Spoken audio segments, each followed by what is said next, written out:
Jadi kali ini kita bakal nge-review salah satu software yang sering dipakai sama anak sipil. Itu namanya Autodesk AutoCAD Civil 3D. Untuk review dari official account bisa dicari di YouTube. Tapi kali ini kita bakal ngelengkapin overview yang dibuat sama official account-nya buat tambah pemahaman kita terhadap Civil 3D. Jadi Civil 3D itu sebenarnya dia sama kayak AutoCAD. Dia basisnya juga program CAD. Tapi dia ada tools-tools sendiri, tools khusus buat anak-anak sipil. Nggak semua pekerjaan sipil tapi ya, beberapa aja. Kayak misalnya struktur dia nggak bisa, terus kayak manajemen konstruksi dia nggak bisa semua. Nah itu ya, cuman beberapa aja. Beberapa pekerjaan itu, nih, secara khusus ya. Secara khusus Autodesk Civil 3D itu buat land development atau pekerjaan pemberdayaan lahan. Pemberdayaan lahan itu kayak gini, intinya dia gimana bikin dari lahan kosong yang nggak guna itu jadi guna buat peradaban manusia, jadi duit gitu loh maksudnya. Nah, terus ada buat surveyor pemetaan, kayak kita lihat di semester 1 itu buat memetakan relief muka bumi. Infrastruktur sipil juga bisa bikin jalan, jaringan kereta api, jaringan jalan raya buat parkiran. Terus analisis drainase itu kayak misalnya gorong-gorong, dia bentuknya kayak gimana, ukurannya berapa, terus nanti kalau misalnya ada air hujan, ada air yang ngalir, dia perilakunya kayak gimana, itu bisa dianalisis lewat Civil 3D. Kita juga bisa menganalisis pertanian, perkebunan, dan persawahan. Itu beberapa fungsi dari Civil 3D, bisa buat desain itu. Ini kalau land development balik lagi, ini semisal ada lahan kosong, reliefnya kan, relief dasarnya itu bisa geradakan kayak gini nih, ada yang nggak lurus, ada yang bengkok, naik ke atas, naik ke bawah gimana ya, turun ke bawah. Ini kalau misalnya kita mau jadiin perumahan, cut and fill-nya berapa, terus berapa petak yang bisa muat, itu diatur di Civil 3D. Nih petak nih, berapa petak. Nah dari tadi yang bentuknya nggak beraturan tuh jadi beraturan kayak gini, itu dianalisis lewat Civil 3D. Pokoknya itu gimana caranya supaya lahan kosong jadi kepake. Jalan raya ini analisis geometri jalan itu bisa dipakai Civil 3D. Cut and fill pasti bisa, terus ya macam-macam. Terus parkir lot, ternyata itu kita kalau mau desain parkiran bisa kita optimumkan desain kita, jadi nggak terlalu lebar. Kalau terlalu lebar lahannya terlalu makan banyak, apalagi di perkotaan lahannya mahal. Nah ini bisa lahan yang ada bisa kita optimumkan. Jadi kan kalau misalnya ada mobil, ini nggak ada batas minimumnya gitu, batas minimum radius dia belok tuh berapa, terus sudut yang pas itu berapa. Kalau terlalu kecil nanti dia nggak bisa belok. Nah, kalau terlalu besar ya mahal kayak tadi. Itu bisa dianalisis pakai Civil 3D. Oke, itu salah satu fungsi dari Civil 3D.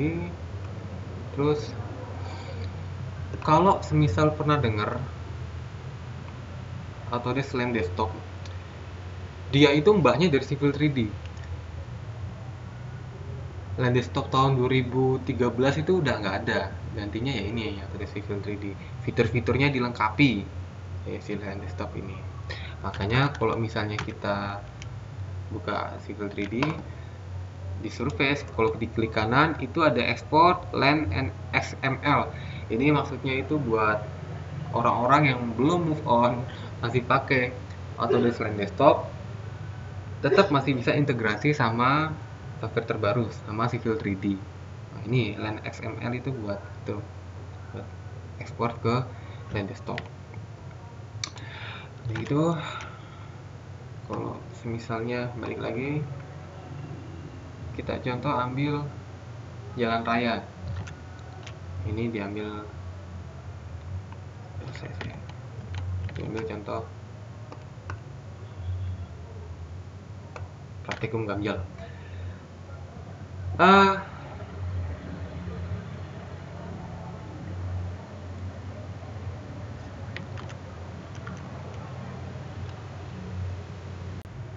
Kalau kita mau ngerencanain geometri jalan di Indonesia, panduan kita ini TCP Gejak tahun 97 dari Kementerian PU. Bisa jadi di negara lain itu punya peraturan yang beda. Nah, si Civil 3D ini karena dia buat desain jalan, berarti dia punya acuan code atau aturan. Yang dipakai di sini itu AASTO dari Amerika karena asalnya Autodesk itu memang dari Amerika. Tapi tenang aja, kalau yang mau pakai Eurocode atau mau pakai Australia, dia masih bisa dengan cara customize atau download code-nya. Saya ingatku bisa dia kalau download code-nya. Atau kita modifikasi code-code yang ada di sini itu bisa. Beruntungnya kita karena buku TCP Jejak ini itu adopsi dari ASTO, AASTO. Nah, ini buku manual ASTO. Nih kalau TCP Jejak kita cuma 54 ya, ini berapa? 900 mau kan jauh. Ini biar kita tahu adopsinya di mana. Adopsi plug nih menurutku, sengerti gue. Tapi ada beberapa yang diubah buat menyesuaikan kondisi dengan Indonesia. Ini halaman berapa ya? Setahun lalu ya. Saya tahun. Nah, ini contoh. Oh ya, halaman 60-an apa? Oh ini nih. Ini banyak ya. Ini dilihat berapa? 2,13 meter atau 7 feet. Ini tuh juga ada di bawah. Nih, kita buktiin kalau dia itu memang adopsi dari ASTO. Tadi 2,1. Nah, nih 2,1 ini berapa? 2,13. Lebarnya ini lebarnya. Oh, ini ada lebarnya, terus panjangnya 5,79 di TCP Gejak 5,8 ini ya. Berarti terbukti kalau dia adopsi dari ASTO. Banyak kok yang bisa dicari. Oke, beruntungnya kita itu suka jiplak. Tapi buat di sini tenang aja, bagi yang belum punya template-nya nanti aku share buat template yang udah disesuaikan sama TCP Gejak atau Kementerian PU. Kalau yang mau diajarin cara bikin template gimana, coba sama si Iqbal anak D4. Dia udah dapat itu. Nanti ya, nanti. Terus ada mapel apa aja yang berkaitan sama yang bisa kita kaitin sama Civil 3D di DTS. Itu pertama ada IU sama hidrolika untuk semester 1, geometri jalan di semester 2. Sebentar. Mungkin pertanyaan hidrolika kenapa bisa dikaitin? Itu yang HGL itu lah, itu bisa dianalisis di Civil 3D. Terus geometri jalan di semester 2, gambar jalan raya semester 3, analisis hidrologi di semester 4. Yang gamjal ini mudah-mudahan kita bisa bikin tutorialnya sampai tuntas lengkap pakai Civil 3D. Oke, terus lagi ya. Apalagi. Oh ya, ini kalau kita buka file gambar jalan raya tahun lalu, nih contohnya, ini nggak tuntas sih, cuma sampai bab 3. Misalnya ini SCS, C-nya panjang C-nya berapa, panjang spiralnya berapa, itu udah diatur otomatis di Civil 3D. Di template-nya itu udah keatur. Ini misalnya kita tarik ke atas ya. Tarik ke atas. Nah, itu kan otomatis nilai C-nya, panjang lengkungnya itu dia bertambah. Semakin curam tikungannya, semakin bertambah panjang lengkungnya. Ini udah otomatis. Terus buat stationing gitu juga. Misalnya ini kan stationingnya 16/40. Ini kalau kita tarik ke sini, dia udah otomatis ganti. Dia mikir.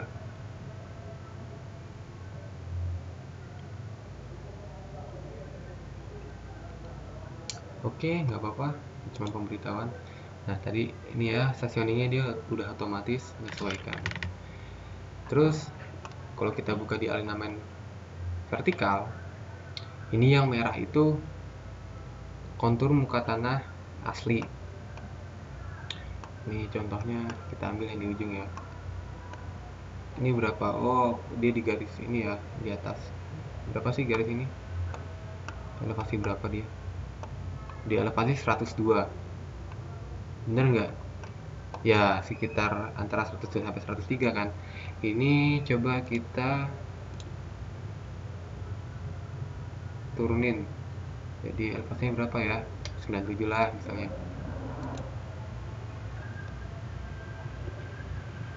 Kita pindah ke sini. Seharusnya dia elevasinya di 97.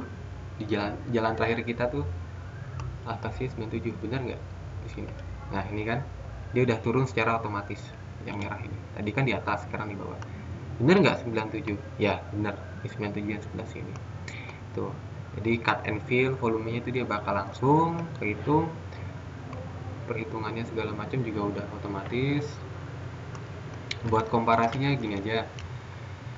Jadi pas semester kemarin kelompokku itu pakai Civil 3D. Ini pas kita asistensi pertama kali itu sekitar 3 hari setelah start Gamjal.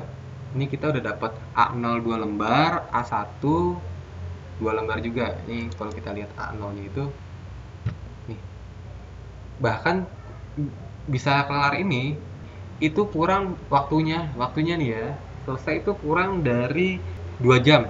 Jadi yang 3 hari itu gambar kita udah kelar, sekaligus udah di print, laporannya pun tulis tangan itu udah masuk sampai bab 6 dari 7 bab. Itu cuma butuh waktu 3 hari. Itu ya buat komparasinya. Selanjutnya kan ada beberapa software nih. Itu ternyata bisa diintegrasiin sama Autodesk Civil 3D yang dikotakin-kotakin kecil ini. Dia keterkaitannya agak kuat sama Civil 3D. Kalau yang bawah ini berkaitan sama topografi. Data topografi ini bisa dapat dari Google Earth, Global Mapper, atau ArcGIS. ArcGIS itu biasanya dipakai sama anak geo apa ya? Geo itu banyak ya, ada geologi, ada geodesi, geofisika, geografi, apalagi ya, semua akhirnya. Terus pokoknya yang geo itu ada yang pakai ArcGIS. Nah, kalau kita mau kolaborasi sama dia di dalam tim nih misalnya, itu bisa dikolaborasikan dengan Civil 3D. Terus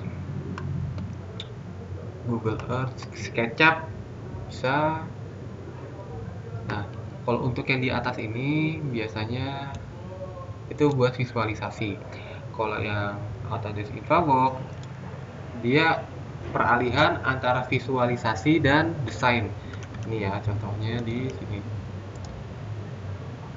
Oh, mana InfraWorks? Ini. Visualisasi itu maksudnya ini dipercantik gitu, ada warnanya, bentuknya jelas. Nah, ini pakai InfraWorks. Kita juga bisa sedikit desain di sini, ngitungnya di Civil 3D. Bedanya sama 3D Max apa? Ya ini walaupun udah ada visualisasinya, tapi yang lebih mentok itu kalau pakai 3D Max, lebih lega gitu loh rasanya. Jadi kalau pakai 3D Max itu bahkan bisa jadi orang awam itu ketipu. Ini itu masih desain apa udah jadi sih? Nih, kayak contohnya ini. Ini bisa jadi orang awam tuh ketipu. Padahal ini tuh masih desain gitu, renderan di. Oh ini masih kasar ini, ada yang lebih bagus lagi. Nah ya, nah ini nih. Ini kan orang awam bisa ketipu. Oh ini udah jadi ya, padahal ini masih desain kita ya. Itu maksudnya visualisasi. Mentoknya itu kalau pakai 3D Max. Dan 3D Max ada fitur tersendiri khusus untuk Civil 3D. Jadi nggak usah khawatir. Kita lagi kesini ya. SketchUp. Nah sebenarnya nggak terbatas ini aja sih, bisa ke macam-macam. Tapi kurang lebih yang sering dipakai itu ini. Oh iya satu lagi, bagi yang pengen fokus di jalan, ini recommended banget buat baca ASTO. Cuma sayangnya ini dalam bahasa Inggris. Kenapa recommended? Satu, karena peraturan kita itu adopsi dari ASTO, peraturan jalan ya. Terus yang kedua, kalau di ASTO ini dijelasin asal muasalnya kenapa ada peraturan ini. Misalnya kayak ada kemiringan 2:1, itu kenapa. permasalahan awalnya itu di mana, terus ya pokoknya di sini itu jelas dan enak buat dibaca. Jadi ketika kita lesen itu nggak ada, diminimalisir lah keraguannya gitu, keraguan-raguannya kita tuh diminimalisir karena lengkapnya pengetahuan di buku ini lumayan kok.